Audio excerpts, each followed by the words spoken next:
अस्सलाम वालेकुम नाज़रीन। जैसा कि आपको पता है कि आजकल बाज़ार में हर तरह के सप्लीमेंट जो हैं वो मौजूद होते हैं और विटामिन भी मौजूद होते हैं, और लोग जो हैं वो ख़ुद से जाके विटामिन्स और सप्लीमेंट्स लेते रहते हैं और डॉक्टर हज़रात भी दे देते हैं। आमतौर पे बहुत से लोग जो हैं वो ख़ुद से जाके जो मेडिकल स्टोर पे काम करने वाले अफराद होते हैं उनसे ये इस तरह के विटामिन्स ले लेते हैं, लेकिन उन्हें ये नहीं पता होता कि इन विटामिन्स का क्या रोल है और इन विटामिन्स के क्या साइड इफ़ेक्ट हैं। तो आज की वीडियो में मैं आपको कुछ इंपॉर्टेंट सप्लीमेंट्स के बारे में बताऊंगा, और ये भी मैं रेकमेंड करूंगा कि इनको कैसे इस्तेमाल करना है और किन को इस्तेमाल नहीं करना है और इनके एक्शंस क्या हैं। तो जब उनके एक्शंस का आपको पता चल जाएगा तो फिर आप ख़ुद ब खुद विटामिन्स नहीं लेंगे, बल्कि अपनी जो अलामात बताकर उसके मुताबिक विटामिन्स लेंगे।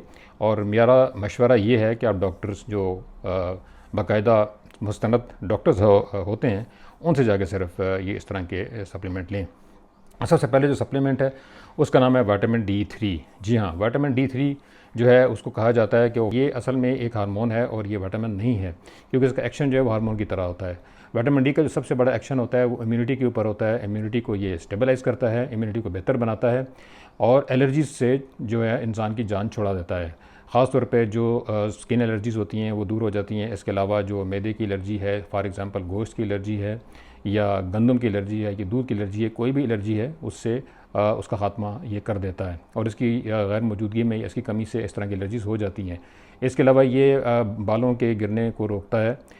इसके साथ साथ ये एड्स के मर्ज़ से इंसान को बचाता है। कैल्शियम की एब्जॉर्प्शन को ये बहुत बेहतर बना देता है और कैल्शियम के एब्जॉर्प्शन को तकरीबन ये 20 गुना बढ़ा देता है, जिससे हड्डियों की जो ग्रोथ होती है वो बहुत बेहतर हो जाती है।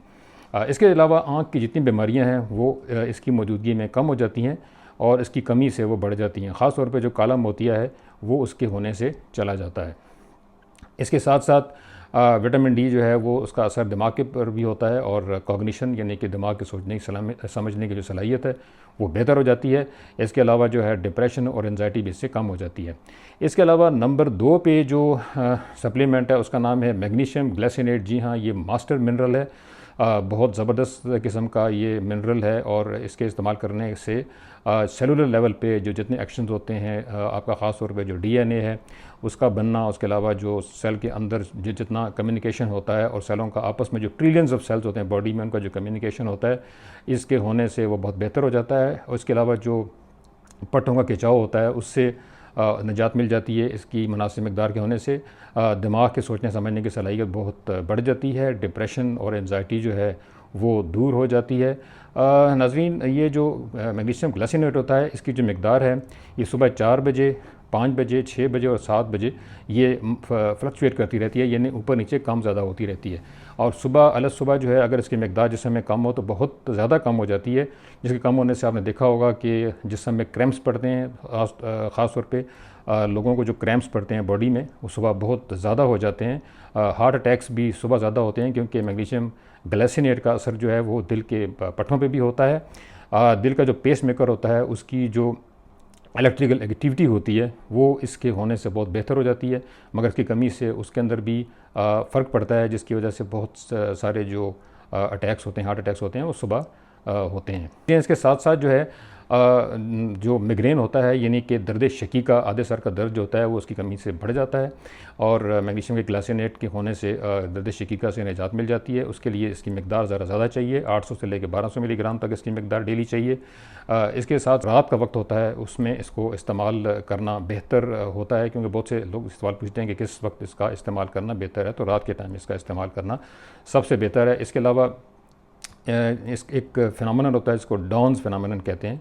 डॉन्स फिनोमेनन का मतलब ये होता है कि सुबह के टाइम जो है वो शुगर की मकदार बढ़ जाती है। जी हाँ, मैग्नीशियम ग्लाइसिनेट जो है ये शुगर से बचाता है। अगर मैग्नीशियम ग्लाइसिनेट होगा तो शुगर इंशाल्लाह नहीं होगी। इसके साथ साथ क्योंकि ये ब्लड वेसल्स को, आर्टरीज़ को रिलैक्स करता है, जिसकी वजह से ब्लड प्रेशर भी नॉर्मल रहता है। इसके साथ साथ इसके अंदर एक अमीनो एसिड होता है जिसको ग्लाइसिन कहते हैं। ग्लाइसिन यानी कि जैसे इसके नाम से ज़ाहिर है मैग्नीशियम ग्लाइसिनेट, तो ग्लाइसिनेट का मतलब होता है ग्लाइसिन, जो कि अमीनो एसिड है। ये इसका इफ़ेक्ट जो है दिमाग पे पुरसकून नींद लाता है ये। इसके साथ साथ ये क्लॉटिंग से रोकता है। कोलेजन जो है, जी हाँ, स्किन को बेहतर बनाता है, उसमें जो कोलेजन उसकी मकदार को बढ़ाता है, जिसकी वजह से ये एंटी एजिंग भी है। इसके साथ साथ ये ब्लड शुगर को नॉर्मल करता है और एंजाइटी और डिप्रेशन से निजात दिलाता है। इसके साथ साथ ये एक ख़ास किस्म का केमिकल होता है जिसको ग्लूटाथायोन कहते हैं। ग्लूटाथायोन का ये बहुत इंपॉर्टेंट अंसर है। नाज़रीन, ग्लूटाथायोन जो है उसका असर लिवर पे होता है। लिवर में जो LDL और HDL का जो मुनासिब मकदार है और उसका बनना, ख़ास तौर पे जो गुड कोलेस्ट्रॉल है HDL उसका बनना और LDL का कम बनना, उसको कंट्रोल करता है ग्लाइसिन। उसके बाद जो नेक्स्ट मिनरल है उसका नाम जी बीटेन हाइड्रोक्लोराइड। जी हाँ, बीटेन हाइड्रोक्लोराइड जो सप्लीमेंट है, और ये सप्लीमेंट जो है ये बीट से हासिल होता है, चुकंदर से हासिल होता है। इसका काम क्या है कि ये मैदे की जलन से बचाता है। इसके साथ साथ ये इंडाइजेशन यानी बदहज़मी से भी रोकता है। ये जो मैदे की ऊपर वाली वेल्व होती है जहाँ से खुराक जो है वो उछल कर ऊपर आ जाती है, उसको ये कंट्रोल करता है, उसको बंद कर देता है, जिसकी वजह से आपने देखा होगा कि चेस्ट में जो जलन होती है, सीने की जलन होती है या मैदे की जो जलन होती है वो इसके होते हुए नहीं होती। इसके साथ साथ ये विटामिन B12, आयरन और कैल्शियम की एब्जॉर्प्शन में बहुत अहम किरदार अदा करता है। उसके बाद जी नेक्स्ट मिनरल जो है उसका नाम है जिंक कार्नोसिन। जी हाँ, जिंक कार्नोसिन, ये नाम याद रखें। जिंक कार्नोसिन जो है वो गैस्ट्राइटिस यानी कि जो मैदा है उसकी जो सूजन है, इन्फ्लेमेशन है, उससे रोकता है। अल्सर से जो है वो बचाता है। इसके साथ साथ जो प्रोस्टेट की जो इन्फ्लेमेशन है, ये जो प्रोस्टेट का जो सूजन है और प्रोस्टेट के बढ़ जाने के अमल को ये रोक देता है। उसके बाद नेक्स्ट मिनरल जो है जी उसका नाम है सेलेनियम। जी हाँ, सेलेनियम एक बहुत अहम मिनरल है। ये एड्स से बचाता है, क्योंकि जो एड्स में जो सेल इन्वॉल्व होते हैं, T सेल्स, ख़ासतौर पे जो वाइट सफ़ेद खुलिए होते हैं जिनको T सेल्स कहते हैं, उनको ये रेगुलेट करता है, जिसकी वजह से एड्स जो है वो नहीं होती है। इसके साथ साथ गिलट की एक ख़ास किस्म है जिसको हाशिमोटोज़ थायराइडाइटिस कहते हैं, यानी कि आपका जो थायराइड होता है इसकी जो इन्फ्लेमेशन होती है, ख़ास किस्म की जो ऑटो इम्यून होती है, जो कि इन्फ्लेमेशन होती है बिकॉज ऑफ एलर्जीज़, वो इसके होते हुए नहीं होती है। इसके साथ साथ ये एनर्जी प्रोडक्शन, ये जो जिस्म में तवानाई का जो पैदा होना है उसको ये कंट्रोल करता है। जिस्म की जो इम्यूनिटी है उसको ये बहुत बढ़ा देता है। इसके साथ साथ जो जिनसी ताकत होती है उसको भी ये रेगुलेट करता है। इसके बाद अगला विटामिन जो है उसका नाम है B1। जी हाँ, B1 जो है ये वाटर सॉल्युबल है, यानी कि ये खाना खाने से पहले इसका इस्तेमाल करना चाहिए, उसके बगैर ये हज़म नहीं होता।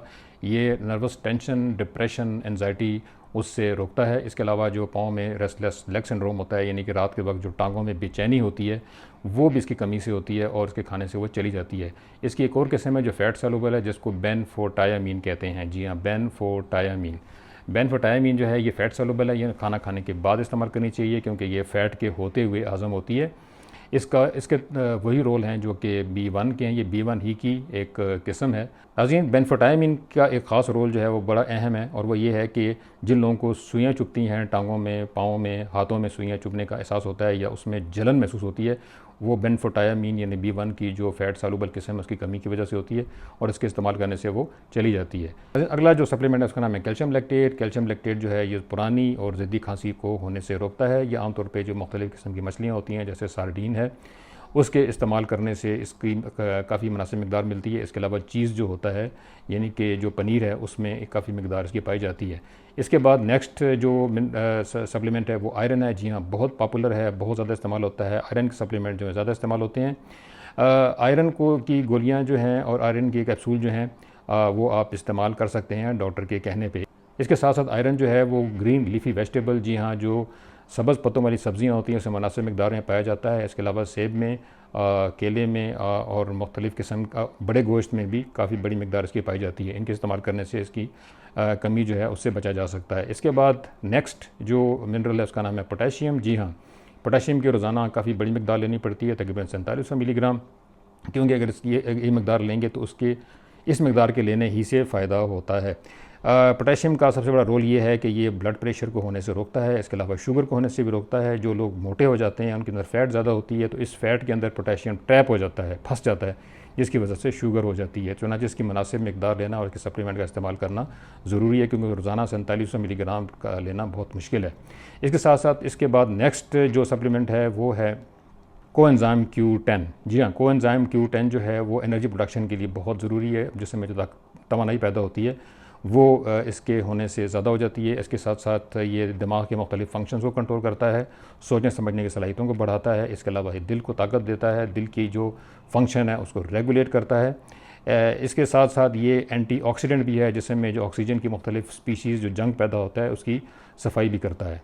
इसके बाद जो अगला विटामिन है उसका नाम है विटामिन सी। जी हाँ, विटामिन सी वो विटामिन है जो कि कोलेजन बनाता है, एंटी एजिंग है, स्किन को बेहतर बनाता है और इम्यूनिटी को बहुत बेहतर बना देता है। इससे इम्यूनिटी जो है वो बहुत बेहतर हो जाती है। दांतों से जो खून आता है, मसूड़ों से, वो नहीं आता है। इसके अलावा ये आयरन अब्जॉर्प्शन में बहुत मददगार है। इसके बाद अगला जो सप्लीमेंट है वो प्रोबायोटिक। प्रोबायोटिक जो है बहुत से सप्लीमेंट आपको बाज़ार से मिल जाएंगे। जी हाँ, दही भी एक प्रोबायोटिक है। प्रोबायोटिक का काम ये होता है कि निज़ाम को बेहतर बना देता है। छोटी आंत और बड़ी आंत, ख़ासतौर पर जो बड़ी आंत होती है उसमें जो हेल्पफुल बैक्टीरिया होते हैं, जो हमारे दोस्त होते हैं, उनकी मकदार को बढ़ाता है। इसकी मदद से हम जो जितने भी ग़िज़ाई अंसर हैं, ख़ासतौर पे है फ़ैट है, प्रोटीन है और विटामिन हैं, ख़ासतौर पर विटामिन बी कम्प्लेक्स, उनकी मकदार जो है उनको की मुनासिब मकदार जिस्म में कायम रखते हैं और उनके मेटाबॉलिज्म को बेहतर बनाते हैं। इसके बाद जो अगला सप्लीमेंट है उसका नाम आयोडीन है। आयोडीन एक ऐसा अंसर है जो कि मेटाबॉलिज्म को बहुत बेहतर बना देता है, मेटाबॉलिज्म को मुनासिब रखता है। इसके अलावा ये ईस्ट्रोजन की जो फीमेल हार्मोन है उसकी मकदार को बड़ी मुनासिब हद में रखता है, जिसकी वजह से ब्रेस्ट कैंसर से और ब्रेस्ट में जो लंप बनता है, ये उसमें जो रसोलियाँ बनती हैं, उससे निजात मिल जाती है। इसके अलावा इसके बाद अगला जो सप्लीमेंट उसका नाम बायोटीन है। बायोटीन जो है वह बालों के लिए, नाखूनों के लिए और स्किन के लिए बहुत ज़रूरी है। इसके होते हुए ये तमाम चीज़ें बहुत बेहतर हो जाती हैं। इसके बाद अगला जो सप्लीमेंट है नाज़रीन, उसका नाम है मैंगनीज़। जी हाँ, मैंगनीज़ जो है वो मूवमेंट डिसऑर्डर में, ख़ास तौर पर जिस्म की जो मुख्तलिफ एबनॉर्मल हरकत होती हैं, जैसे आपने ख़ास तौर पर देखा होगा कुछ लोगों को ट्विचेस होती हैं, उनका मुंह जो है हरकत करता रहता है, उसका एक हिस्सा, या उसका हाथ एबनॉर्मल तरीके से बार बार हरकत करता है, या उनका जो शोल्डर है वो ऐसे एबनॉर्मल हरकत करता है, या चेहरा उनका एबनॉर्मल तरीके से हरकत करता है।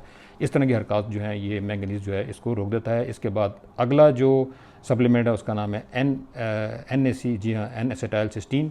जी हाँ, ये बहुत ज़बरदस्त किस्म का सप्लीमेंट है जो कि जिगर को तमाम जहरों से बचाता है, डिटॉक्सिफिकेशन ऑफ लिवर करता है। इसके अलावा अगर कुछ जो जहरीले मवाद होते हैं जिनकी वजह से लिवर को, यानी आपके जिगर को डैमेज होता है, उससे जिगर की सफाई करता है। इसके बाद विटामिन है, दैट इज़ विटामिन B3। उसका नाम विटामिन B3 है। इसको निकोटिनामाइड भी कहते हैं, इसको नियासिन भी कहते हैं। नियासिन जो है वो गुड कोलेस्ट्रॉल, जिसको HDL कहते हैं, उसको ग्रो करता है, उसको बेहतर बनाता है।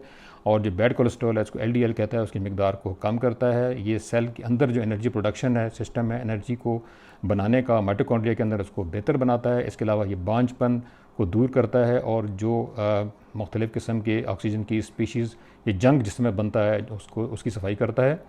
उसके अलावा ये एंटी एजिंग है और एक्नी जो होते हैं, जी हाँ, जो दाने महासे बन जाते हैं चेहरे पे, उनसे निजात दिलाता है। इसके बाद सप्लीमेंट उसका नाम मेलेटोनिन है। जी हाँ, अगर आपको नींद अच्छी नहीं आती है तो मेलेटोनिन लीजिए। इसकी मुनासिब मकदार इस्तेमाल करने से आपको अच्छी नींद आएगी, लेकिन इससे आपको एडिक्शन नहीं होगी, आप इसके आदी नहीं होंगे। इसके अलावा लातादाद किस्म के और सप्लीमेंट्स हैं, मगर ये सप्लीमेंट जो हैं इनको आप ज़रूर डॉक्टर की हिदायत के मुताबिक इस्तेमाल करें। कोई भी सप्लीमेंट ख़ुद से इस्तेमाल ना करें। ये कहाँ से आप खुराक से हासिल कर सकते हैं ये किसी और वीडियो में ज़रूर बताऊंगा, लेकिन मैंने सिर्फ ये वीडियो इसलिए बनाई ताकि आपको ये पता चले कि बाज़ार में जो सप्लीमेंट्स हैं उनके क्या रोल हैं, उनके क्या एक्शंस हैं, उनको आप कैसे इस्तेमाल कर सकते हैं अपनी सेहत के लिए। तो नाज़रीन, इसके मतलब अगर आपके जहन में कोई सवाल आता हो तो ज़रूर कमेंट सेक्शन में ज़रूर लिखिएगा।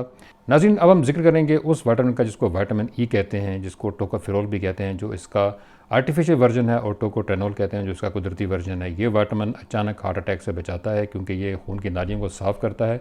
ये चेस्ट पेन और एंजाइना से बचाता है। इसके अलावा ये बांझपन से भी महफूज रखता है। इसके अलावा ये फाइब्रोसिस और सिरोसिस ऑफ लिवर, यानी जिगर के सिकुड़ने के अमल को रोक देता है और इम्यूनिटी को बहुत ज़्यादा बूस्ट करता है। आखिर में नाज़रीन, आपसे इल्तमास है कि मेरी जो वीडियोज़ हैं इनको ज़्यादा से शेयर करें ताकि ज़्यादा से ज़्यादा लोगों को फ़ायदा पहुँचे। ये वीडियोज़ अपने पास संभाल के रखें, ख़ास तौर पर ये वाली वीडियो, ताकि आपको पता चले कि कौन सा सप्लीमेंट लेना है और कौन सा नहीं लेना है। इसके अलावा मैक्सिमम लाइक्स करें और मेरे चैनल को सब्सक्राइब करें, इससे हमारी हौसला अफजाई होती है।